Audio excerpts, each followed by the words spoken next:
आज मैं आपको पढ़ाऊंगी ग्रामर में पार्ट्स ऑफ स्पीच। अब पार्ट्स ऑफ स्पीच होता क्या है? There are 8 parts of speech. हमारे इंग्लिश ग्रामर में 8 पार्ट स्पीच के पार्ट्स जो होते हैं वो 8 होते हैं। Each parts of speech has different functions to perform. हर एक पार्ट ऑफ द स्पीच का अलग अलग फंक्शन होता है परफॉर्म करने का और अपना काम करने का। तो ये कौन कौन से होते हैं, अब हम इनके बारे में जानेंगे। पहला होता है बेटा noun. A noun is a naming word. It is the name of a person, place, animal or thing.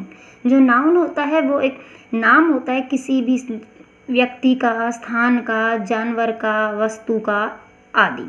Example जैसे राहुल नाम हो गया, इंडिया प्लेस का नाम हो गया, बुल एनिमल का नाम हो गया, टाइगर भी एनिमल का नाम हो गया, और पेन और बैग जो है वो थिंग्स हो गए। तो ये आपका नाउन होता है। इनके काइंड्स के बारे में हम बाद में पढ़ेंगे, पहले हम इनके को जान लेते हैं। Number 2 part of the speech आपका होता है प्रोनाउन।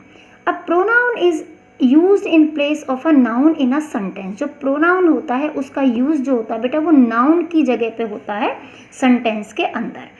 जैसे कि प्रोनाउन होते क्या, जैसे ही हो गया, शी हो गया, his, her, they, we, there, our, your, etcetera. ये सारे आपके प्रोनाउन होते हैं। इनका यूज जो सेंटेंस में होता है वो नाउन की जगह पे हम करते हैं।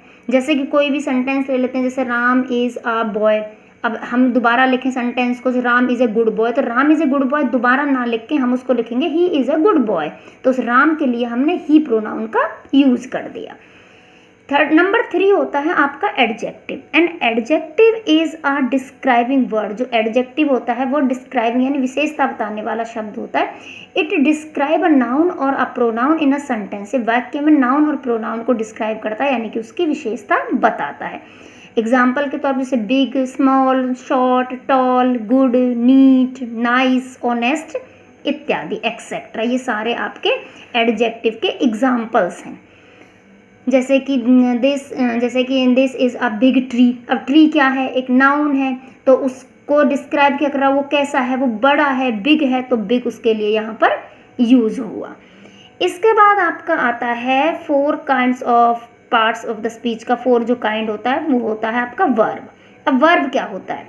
A verb is an action word. It describe the action done by the noun or pronoun in a sentence. जो verb होते हैं बेटा वो action word होते हैं, वो doing words होते हैं जो कि कार्य करने को, कि जो आपका noun और pronoun है जो कार्य हो रहा है उस कार्य को दर्शाते हैं। जैसे कि eat हो गया, play, sleep, run, sit, pray, come, go, wait, drink, speak, fly, give, etc. ये सारे काम हैं। सीट मतलब खाना भी काम है, प्ले खेलना भी एक काम है, स्लीप सोना भी एक काम है, रन भागना, सिट बैठना, प्रे प्रार्थना करना, कम आना, गो जाना, वेट इंतजार करना, ड्रिंक पीना, स्पीक बोलना, फ्लाई उड़ना, गिव किसी को देना, ये सारे आपके क्या हैं? ये आपके वर्ब हैं यानी कि ये आपके काम हैं। अब इसका 5 पार्ट क्या होता है पार्ट ऑफ द स्पीच का? तो 5 पार्ट इसका होता है एडवर्ब। अब एडवर्ब क्या होता है? Adverb are the words which add something to the meaning of a verb and an adjective. जो एडवर्ब होते हैं यानी एडवर्ब की हिंदी होती है क्रिया विशेषण। जो क्रिया विशेषण होते हैं, जो एडवर्ब होते हैं, वो डिस्क्राइब किसी भी सेंटेंस में वर्ब और एडजेक्टिव के साथ आकर उनके मीनिंग में कुछ और ऐड कर देते हैं, उसके मीनिंग को में कुछ और चेंजिंग कर देते हैं। जैसे adverb are the words which add something, कुछ और ऐड कर देते हैं उनके मीनिंग में, और ये वर्ब और एडजेक्टिव दोनों के लिए ही यूज़ किए जाते हैं। जैसे slowly, badly, clearly, early, late, quickly, lazily, actively, directly etcetera. ये सारे आपके एडवर्ब के एग्जाम्पल्स हो गए। अब इसका 6 जो होता है पार्ट वो होता है प्रीपोजिशन। प्रीपोजिशन यानी कि संबंध बोधक। अब preposition is a relation showing word. जो प्रीपोजिशन है वो बेटा एक दूसरे शब्द के साथ रिलेशन बताता है, रिलेशन शोइंग वर्ड है। It describe the relation between the subject and the object in a sentence. तो ये क्या बताता है हमें? जो हमारा सेंटेंस होता है, सेंटेंस में जो ऑब्जेक्ट और जो सब्जेक्ट होते हैं उनके आपस में उनको रिलेशन बनाता है, उनको एक दूसरे से जोड़ता है। तो कैसे? इसके एग्जाम्पल कैसे, in, on, under, behind, over, after, at, near, into, from, since, by, with, among, etcetera, ये सारे प्रीपोजिशन के एग्जाम्पल हैं। आप एक और एग्जाम्पल के थ्रू जैसे मैं आपको समझाती हूँ, जैसे आई सेट ऑन द टेबल, ये आपका एक सेंटेंस है। इसमें आई क्या है, ये सब्जेक्ट हो गया, प्रोनाउन है। ऑन क्या है, प्रीपोजिशन है। टेबल क्या है, ऑब्जेक्ट है। तो ये इस सब्जेक्ट का ऑब्जेक्ट से रिलेशन जो जुड़ा हमारा, इसका जो रिलेशन जुड़ा इन दोनों का, वो इस प्रीपोजिशन ऑन शब्द के साथ जुड़ा। अगर इसमें ऑन नहीं होता इसमें, तो ये कैसे बनता, आई सेट द टेबल, ये कोई सेंटेंस बनता ही नहीं, कंप्लीट नहीं होता। तो इसलिए आई सेट ऑन द टेबल, मैं टेबल पर बैठा था। 7 आता है कंजक्शन। कंजक्शन क्या होते हैं, कंजक्शन को हिंदी में क्या बोलते हैं, समुच्चय बोधक शब्द बोलते हैं। योजक भी इनको बोला जाता है, दो शब्दों को, वाक्यों को जोड़ने के काम में आते हैं। अब conjunction is a joining word, conjunction जो है वो ज्वाइन करने वाला वर्ड है, कंजंक्शन। अब आप जैसे कभी हमने जैसे ट्रेन जहाँ आती है उसको जंक्शन ही क्यों कहते हैं, रेलवे स्टेशन पर जहाँ ट्रेन आती है उसको जंक्शन ही क्यों कहते हैं, उसको जंक्शन इसलिए कहते हैं क्योंकि वहाँ पर जो रेल का डब्बा होता है, जो इंजन जिसको आप बोलते हैं, इंजन के साथ बाकी जितने भी डिब्बे होते हैं वो वहाँ पर जुड़ते हैं एक दूसरे के साथ, तो इसलिए वो जंक्शन होता है। तो conjunction, a conjunction is a joining word, it join two or more words or two sentences. ये क्या करता है बेटा, दो और दो से ज़्यादा शब्दों को और सेंटेंसेस को एक दूसरे के साथ जोड़ता है। और उन्हें जोड़ने के लिए हम किस चीज़ का यूज़ करते हैं, जैसे एंड, बट, और, so, because, so that, when, if, whenever, एक एक्सेट्रा, इन सब का यूज़ होता है उनको जोड़ने के लिए।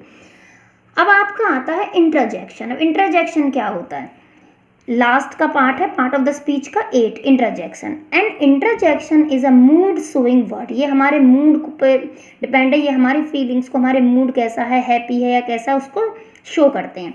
It describe the happy, sad, angry और surprised mood of the subject, ये सब्जेक्ट के यानी कि जो डूअर होता है, जो कार्य करने वाला होता है, उसके मूड को डिस्क्राइब करते हैं कि वो अब हैप्पी है, सैड है, एंग्री है यानी कि खुश है, दुखी है, गुस्से में है, आश्चर्यचकित है। जैसे कि हुर्रे, ब्रेवो, एलास, ओ, एक्सेट्रा, ये सारे इसके एग्जाम्पल्स होते हैं। तो ये आपका था parts of the speech. Part of the speech के सारे काइंडों की डेफिनेशंस हैं और विद एग्जाम्पल्स मैंने आपको इसमें समझाई है। अब नेक्स्ट वीडियो में हम स्टार्ट करेंगे इनके एक एक पार्ट्स के काइंड के हिसाब से। तो हम नेक्स्ट वीडियो में जब पढ़ेंगे अपने में, तो हम सबसे पहले काइंड्स ऑफ द नाउन उसमें पढ़ेंगे, क्योंकि अभी हमने इसमें सारे पार्ट ऑफ द स्पीच पढ़ लिए, हमें पता चल गया पार्ट ऑफ द स्पीच कितने होते हैं, पार्ट ऑफ द स्पीच कितने होते हैं, पार्ट ऑफ द स्पीच 8 होते हैं। हमें उनके नाम भी पता चल गए कौन कौन से होते हैं, number 1 noun, number 2 pronoun, number 3 adjective, number 4 verb, number 5 adverb, number 6 preposition, number 7 conjunction और नंबर 8 इंटरजेक्शन। हमें ये भी पता चल गया कि ये होते क्या हैं और ये कैसे काम करते हैं, इनके एग्जाम्पल्स क्या हैं। तो नेक्स्ट वीडियो में हम इनके काइंड्स पढ़ेंगे। अब इनके सबके अलग अलग अपने काइंड्स भी होते हैं और वो काइंड्स किस तरह से परफॉर्म करते हैं, किसके लिए कौन सा काइंड्स कैसे यूज होता है, वो सारा हम अब नेक्स्ट वीडियो में पढ़ेंगे। तो इतने आप बार बार इसको समझ में आपको आ गया होगा अच्छे से। तो ये थे आपके पार्ट्स ऑफ द स्पीच।